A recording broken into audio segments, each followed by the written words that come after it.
Assalamualaikum warahmatullahi wabarakatuh. Kembali lagi di YouTube channel saya. Nah, gimana nih kabar teman-teman? Mudah-mudahan sehat-sehat selalu ya, dan selalu dalam lindungannya. Amin. Nah, seperti biasa, setiap akhir bulan yang udah pada gajian, waktunya ya untuk membuat budget plan. Di video kali ini saya mau buat budget plan untuk bulan Februari 2022. Nah, untuk tema budget plan di bulan Februari 2022 ini saya mau ambil dominan pink nih teman-teman. Sebenarnya lebih banyak colorful sih, tapi lebih dominan untuk warna pink. Oh ya, saya mau berterima kasih sebelumnya untuk teman-teman yang sudah support saya dan channel saya sampai saat ini. Hingga jumlah subscriber saya sudah lebih dari 1000 subscriber. Baik yang suka menunggu video-video saya, yang selalu berkomentar positif di video-video saya, dan juga yang suka DM IG saya. Dan buat teman-teman yang mungkin tim jarang komentar nih, tapi tetap setia menonton video saya ucapkan banyak-banyak terima kasih. Semoga Tuhan bisa membalas kebaikan teman-teman. Nah teman-teman, masih di awal tahun 2022 nih. Buat yang baru memulai untuk budgeting, tetap semangat ya. Mungkin meskipun masih ada yang belum terbiasa nih untuk membuat budgeting setiap bulannya, lalu belum terbiasa juga untuk mempos-poskan anggaran setiap bulannya, belum terbiasa juga untuk mencatat segala pengeluaran, apalagi mereview budgeting yang sudah kita buat sebelumnya, sehingga masih trial dan error. Itu sudah biasa ya teman-teman, gak masalah. Yang penting tetap konsisten dan jangan jadi patah semangat. Lalu untuk teman-teman yang sudah terbiasa untuk membuat budgeting seperti saya, tetap lanjutkan ya, tetap semangat, karena budgeting ini sangat terasa sekali manfaatnya. Kita jadi tahu sebenarnya rezeki atau uang yang kita dapatkan setiap bulannya ini ternyata memang punya tujuannya masing-masing. Kita tidak bisa serta-merta membeli atau membelanjakan yang sebenarnya itu bukan kebutuhan utama kita, sehingga ketika kita ingin membayar kebutuhan utama kita, justru malah bingung nih uangnya sudah habis kemana. Kebiasaan-kebiasaan seperti inilah yang wajib kita perbaiki, apalagi kita sebagai istri atau ibu rumah tangga biasanya nih dipercayakan oleh Pak suami untuk mengelola keuangan keluarga, alias jadi menteri keuangan. Nah, jangan sampai kepercayaan yang sudah diberikan suami malah tidak bisa kita jalankan. Karena tidak sedikit juga kasus-kasus seperti ini terjadi yang akhirnya justru menyebabkan pertengkaran antara suami dan istri. Karena masalah keuangan ini adalah masalah sensitif dan perlunya komunikasi atau keterbukaan masalah keuangan antara suami dan istri.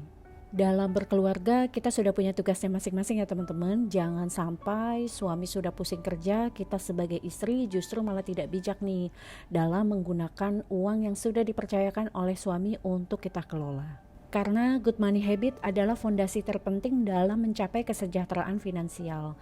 Dan unsur utama dalam menjalankan sebuah rencana keuangan adalah kemampuan dan komitmen untuk menabung dan berinvestasi.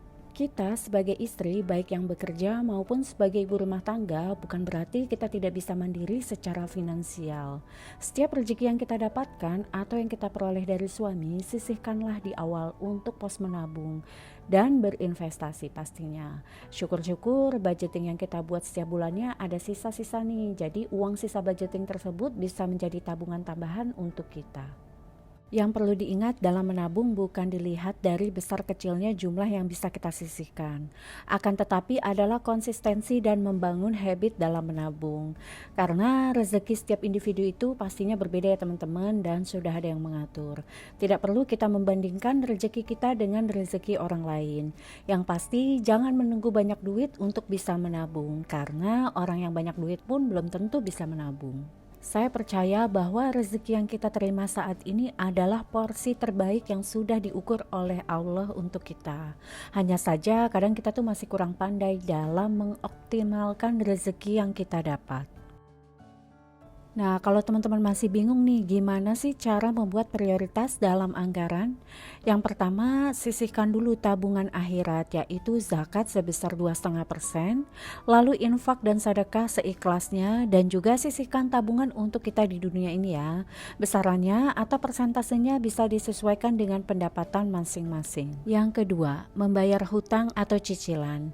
Jadi untuk teman-teman yang masih memiliki hutang atau cicilan, hukumnya wajib ya untuk dibayarkan, karena berat pertanggungjawabannya di dunia dan di akhirat jika kita menunda atau tidak mau membayar hutang, apalagi kalau kita punya rezekinya. Yang ketiga, sisihkan uang untuk biaya perlindungan kesehatan ataupun asuransi, baik dari pemerintah maupun swasta. Nah, perlindungan kesehatan atau asuransi ini tuh penting loh teman-teman, karena kita tidak tahu kapan kita akan sakit.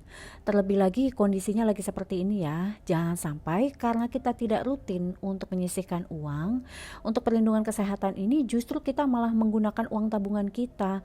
Jadinya tuh uang tabungan kita tuh habis terpakai untuk membayar biaya kesehatan kita di rumah sakit yang seharusnya masih bisa di-cover oleh asuransi atau perlindungan kesehatan. Nah, yang perlu diingat ya teman-teman, asuransi berfungsi sebagai proteksi atau perlindungan untuk diri kita sendiri.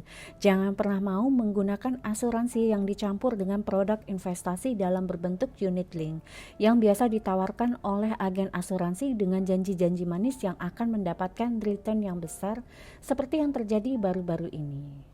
Jadi kalau kita mau investasi dipisah ya teman-teman, jangan mau dicampur dengan asuransi. Yang keempat, menyisihkan dana untuk kebutuhan hidup bulan ini. Jadi teman-teman bisa list semua ya kebutuhan pokok atau wajib yang perlu dianggarkan. Misalnya seperti biaya listrik, aqua, gas, galon, biaya sekolah anak, dan lain-lain. Yang kelima, berinvestasi. Nah, teman-teman usahakan untuk bisa menyisihkan tabungan untuk rencana-rencana kita di beberapa tahun mendatang. Misalnya seperti dana darurat, dana pendidikan anak, dana pensiun, dan lain-lain. Karena tabungan ini sifatnya untuk jangka panjang, jadi lebih baik dimasukkan ke dalam bentuk investasi agar tidak tergerus oleh laju inflasi. Yang perlu diingat ya teman-teman, investasi dan menabung adalah dua hal yang berbeda.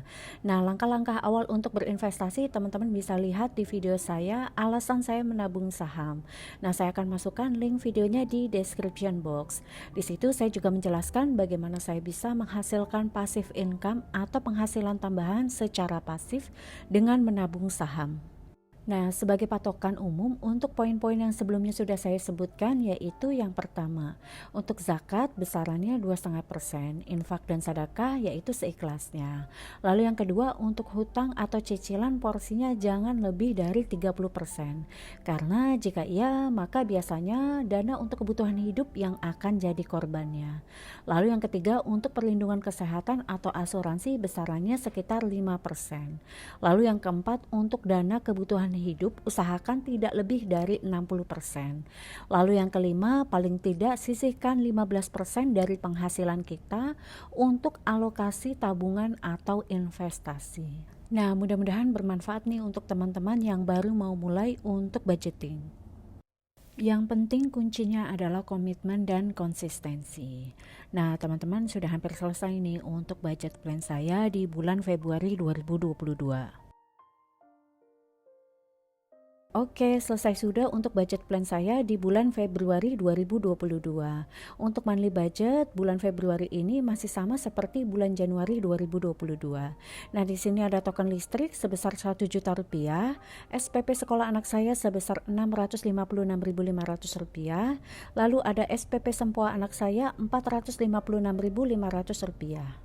Lalu ada DPLK atau dana pensiun lembaga keuangan sebesar Rp352.000, lalu ada arisan kanwil sebesar Rp150.000, ada gaji bulanan ART sebesar Rp700.000, lalu ada biaya subscription sebesar Rp50.000 dan biaya admin rekening sebesar Rp23.000.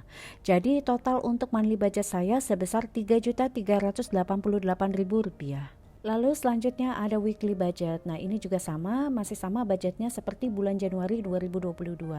Untuk kategori grocery saya masih punya budget sebesar Rp1.200.000. Untuk belanja mingguan budgetnya sebesar Rp500.000. Untuk laundry sebesar Rp140.000. Untuk aqua galon sebesar Rp225.000. Lalu untuk gaji harian ART sebesar Rp310.000.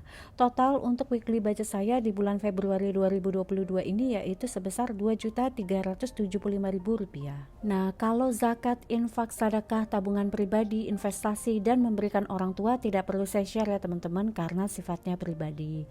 Yang jelas untuk tabungan memang harus kita pisahkan atau alokasikan dari awal. Nah, kalau sisa-sisa uang budgeting atau uang belanja bulanan ternyata masih ada nih, ya sisa-sisa itu akan jadi bonus atau tambahan tabungan untuk kita. Selanjutnya untuk budget sinking fund. Nah, untuk bulan Februari ini masih sama seperti bulan Januari 2022. Yang pertama saya punya emergency fund, budgetnya sebesar Rp100.000. Untuk health fund di sini saya punya budget sebesar Rp100.000. Lalu ada skincare sebesar Rp700.000. Ada gift sebesar Rp300.000. Lalu ada holiday sebesar Rp100.000. Untuk kerusakan meal sebesar Rp200.000. Lalu selanjutnya untuk kategori school sebesar Rp200.000, online groceries sebesar Rp100.000, miscellaneous sebesar Rp50.000 dan entertain sebesar Rp50.000. Total budget untuk sinking fund saya sebesar Rp1.900.000. Lalu di halaman selanjutnya ada table spending tracker. Nah, saya kembali lagi nih ke format yang lama, yaitu menggunakan table-table yang sudah saya print biar lebih mudah untuk pencatatan dan yang jelas biar nggak kotor nih. Karena kadang kalau saya buat table manual dengan pulpen seringnya tuh jadi banyak salah. Akhirnya banyak di tip X, terus jadinya jadi kurang bersih aja halaman bukunya. Oke, sekian video budget plan untuk bulan Februari 2022. Semoga apa yang saya share di sini dapat bermanfaat untuk teman-teman. Dan terima kasih untuk teman-teman yang sudah menonton video saya dari awal sampai akhir. Jangan lupa please klik like kalau kalian suka dengan video ini dan jangan lupa di-share jika dirasa bermanfaat. Dan jangan lupa di-klik subscribe untuk mendukung channel ini. Dan wassalamualaikum warahmatullahi wabarakatuh. Bye.